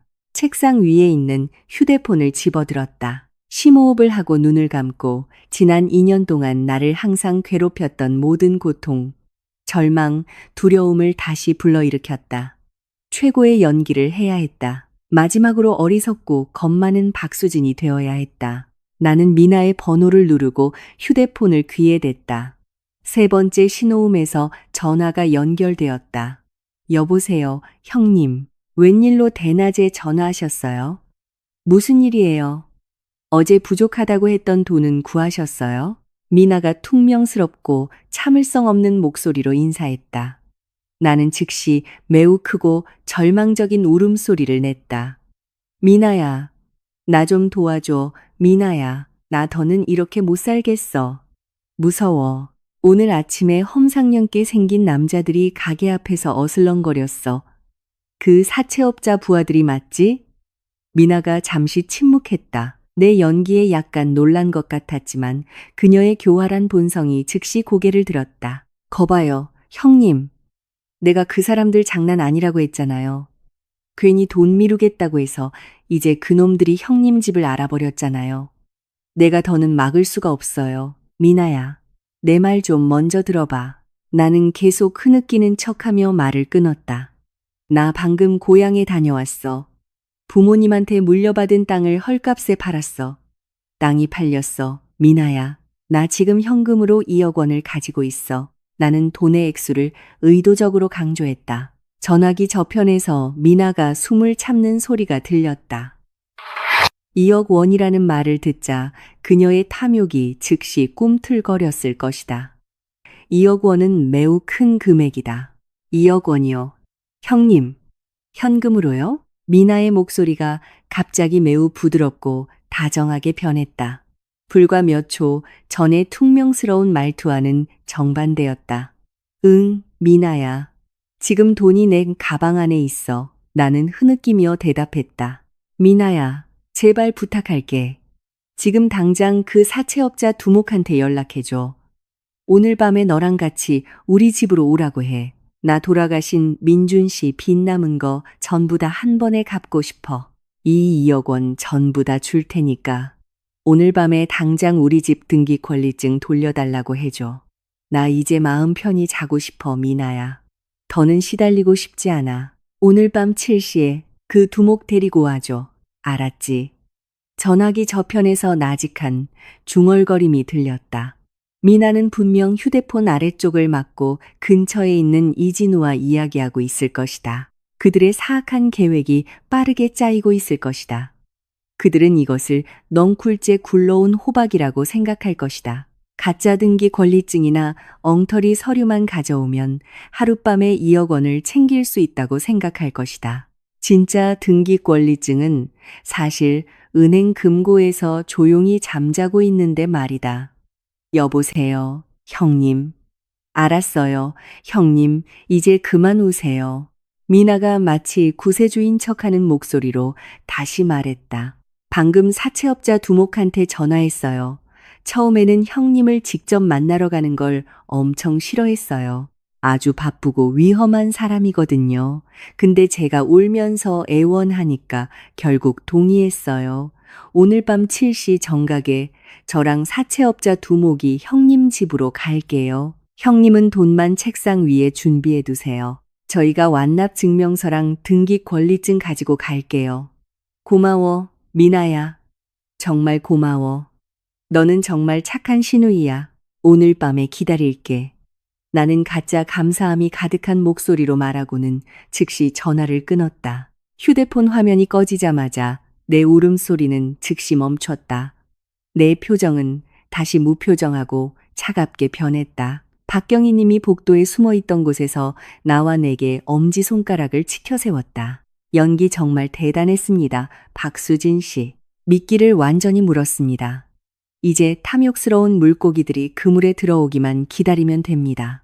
박경희 님이 옅은 미소를 지으며 말했다. 나는 거실 책상 위에 놓인 신문지 조각이 든 검은 가방을 쳐다보았다. 오늘 밤 바로 이 방에서 나는 남편의 살인자들을 맞이할 레드카펫을 깔 것이다. 그들은 수억 원을 가지고 집에 돌아갈 것이라고 생각하겠지만 사실 그들은 내가 활짝 열어둔 지옥의 문으로 걸어가고 있는 것이다. 오늘 밤이 끝나면 그들의 얼굴에서 미소가 사라지게 만들 것이다. 시간은 매우 느리게 흘러가는 것 같았지만 내 결심은 천천히 집을 뒤덮는 밤의 어둠을 맞이하며 굳건히 서게 했다. 거실 벽시계의 바늘이 계속해서 똑딱거렸다. 그 소리는 집안의 정적 속에서 유난히 크게 울렸다. 시간은 저녁 7시 10분을 가리키고 있었다. 집안 분위기는 매우 긴장되었다. 나는 우울하고 슬픈 분위기를 더하기 위해 거실 조명을 일부러 약간 어둡게 했다. 박경희님과 그의 팀은 이미 거실에서 보이지 않는 집안 곳곳에 은신처로 돌아가 있었다. 지우는 구석 의자에 앉아 책상 아래에 몰래 설치한 작은 무선 스피커와 연결된 휴대폰을 들고 있었다. 정확히 7시 15분 집 대문 앞에서 부드러운 자동차 엔진 소리가 멈췄다. 나는 창문 커튼 뒤로 엿보았다. 어제 오피스텔 주차장에서 봤던 바로 그 검은색 고급차였다. 차문이 열리고 내가 그토록 기다렸던 두 사람이 내렸다. 미나와 이진우. 미나는 꽤 단정한 옷차림이었다. 비록 어두운 색 카디건으로 몸을 감싸 최대한 수수해 보이려 애썼지만 그녀의 손에는 파란색 비닐 파일이 들려 있었다. 한편 이진우는 매우 거만한 태도로 걸었다. 그는 검은색 가죽 재킷과 어두운 셔츠를 입고 밤인데도 선글라스를 끼고 있었다. 이진우는 잔혹하고 권위 있는 사채업자 두목 역할을 열심히 연기하고 있었다. 매우 크고 거친 노크 소리가 들렸다. 형님, 문 열어요. 저예요, 미나. 밖에서 미나가 외쳤다. 나는 심호흡을 하고 겁에 질리고 불안한 표정을 지은 뒤 열쇠를 돌려 문을 열었다. 미나는 허락도 없이 곧장 안으로 밀고 들어왔고 이진우는 내 초라한 거실 구석구석을 얕보는 시선으로 훑으며 뒤따라 들어왔다. 안녕하세요, 형님. 이분은 이진우 사장님이세요. 돌아가신 민준 오빠한테 돈을 빌려주셨던 분이죠. 눈을 오래 마주치지 마세요. 아주 단호한 분이시거든요.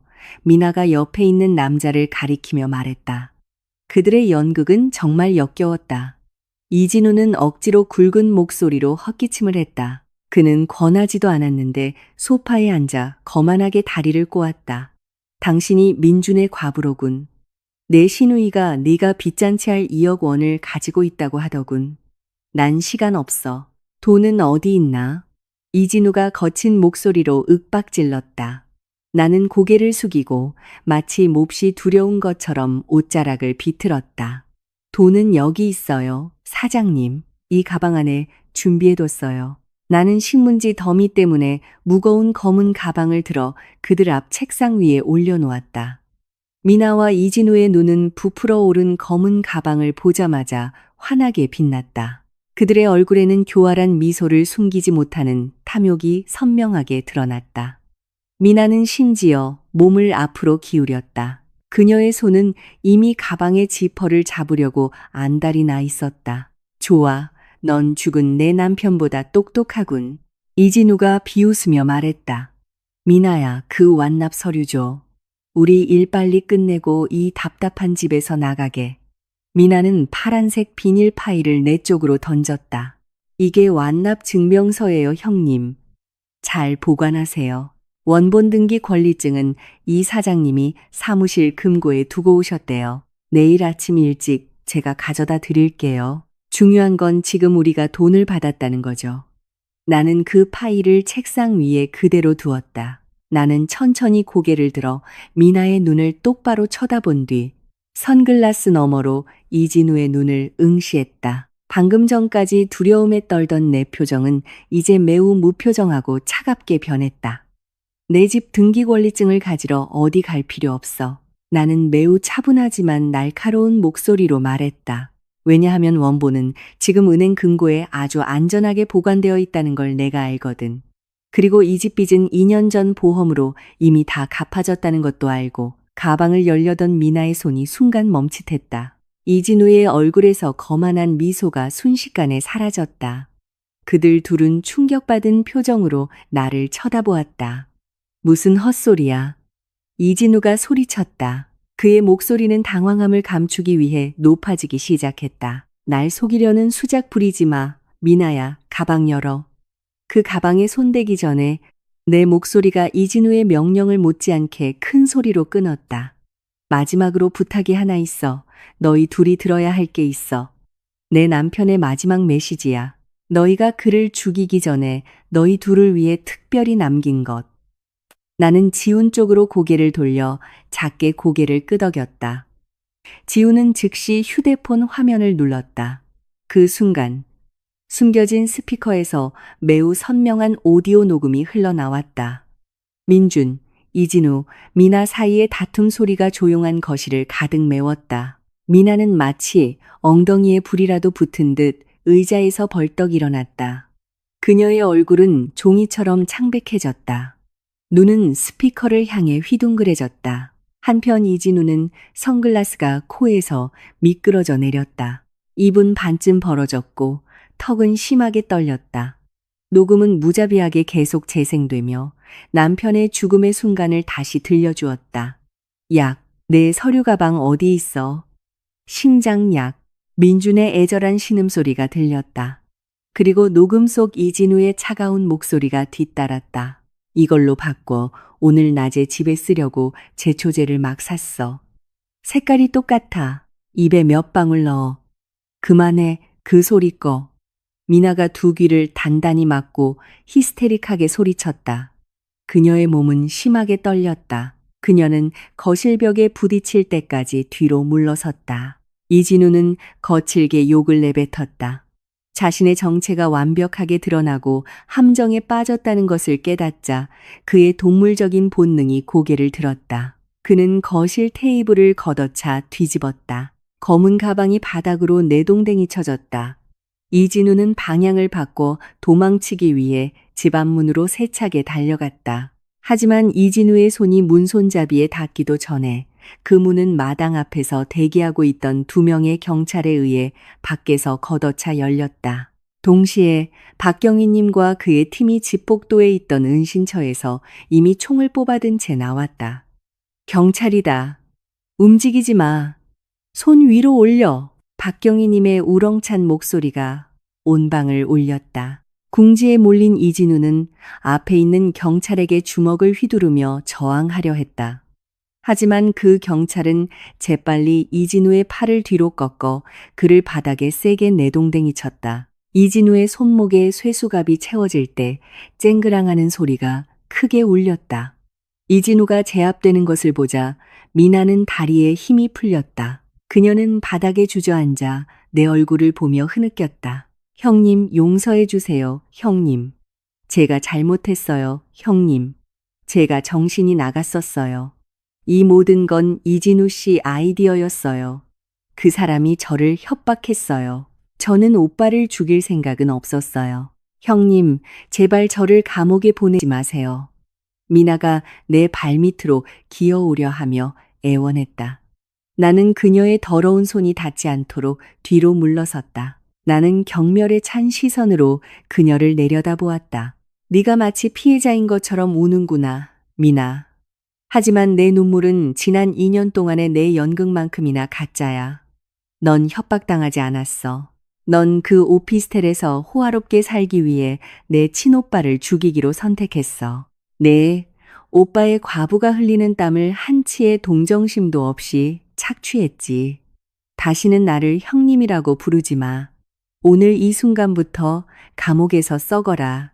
한여경이 미나의 몸을 억지로 일으켜 세우고 바로 수갑을 채웠다. 박경위님은 그들에게 단호하게 권리를 고지하며 사기, 공갈, 그리고 계획살인 혐의로 체포되었으며 이 혐의들은 무기징역 또는 사형에 처해질 수 있다고 말했다. 그들 둘은 사이렌이 울리기 시작하며 우리 동네의 밤의 정적을 깨는 경찰 순찰차로 끌려나갔다.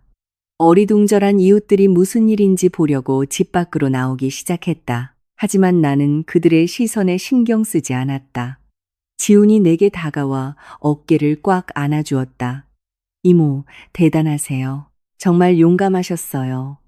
외삼촌이 오늘 이모 모습을 보시면 무척 자랑스러워 하실 거예요.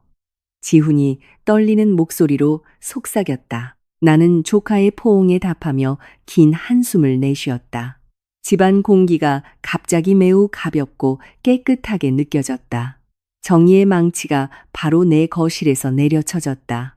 그동안 내 어깨를 짓누르던 무거운 짐이 완전히 걷혔다. 몇 달이 지나 과거의 먼지를 씻어내는 바람처럼 시간이 흘렀다. 미나와 이진우의 재판은 매우 결정적인 증거들 때문에 신속하게 진행되었다. 병원 최 간호사의 증언과 스마트워치의 녹음은 어떤 비싼 변호사도 반박할 수 없었다. 판사는 살인과 사기의 주범인 이진우에게 무기징역을, 계획살인과 공갈에 가담한 미나에게 징역 20년을 선고했다. 남편의 회사 횡령으로 얻은 오피스텔과 고급차를 포함한 그들의 재산은 국가에 몰수되었고 대부분은 정당한 상속인인 내게 반환되었다. 그날 오후 하늘은 매우 맑았다. 나는 조용한 공원 묘지의 오솔길을 따라 걸었다. 산들바람이 내 스카프 끝을 스쳤다. 나는 깨끗하고 잘 관리된 묘비 앞에 멈춰섰다. 대리석 묘비에는 내 남편 민준의 이름이 새겨져 있었다. 나는 쪼그려 앉아 그의 묘 위에 매우 향기로운 흰 제스민 꽃다발을 놓았다.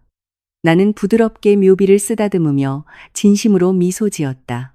더 이상 슬픔의 눈물은 없었다. 오직 평화만이 존재했다. 민준 씨, 나는 나지막이 속삭였다. 모든 게 끝났다고 말해주러 왔어요. 내 눈물의 빚은 다 갚았어요. 우리 집은 이제 정말 안전해요. 아무도 내게서 빼앗아갈 수 없어요. 당신을 아프게 한 사람들은 마땅한 벌을 받았어요. 이제 편히 잠들어요, 민준 씨. 나는 다시 일어서서 넓게 펼쳐진 푸른 하늘을 바라보았다. 내 인생은 가장 가까운 사람들의 배신으로 산산조각 났었다. 하지만 나는 그 조각들을 다시 모아 더 강한 무언가로 만들어냈다.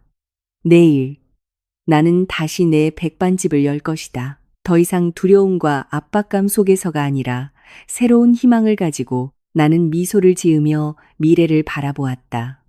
진정으로 자유로워진 마음으로 그 묘지를 떠나며 발걸음을 옮겼다.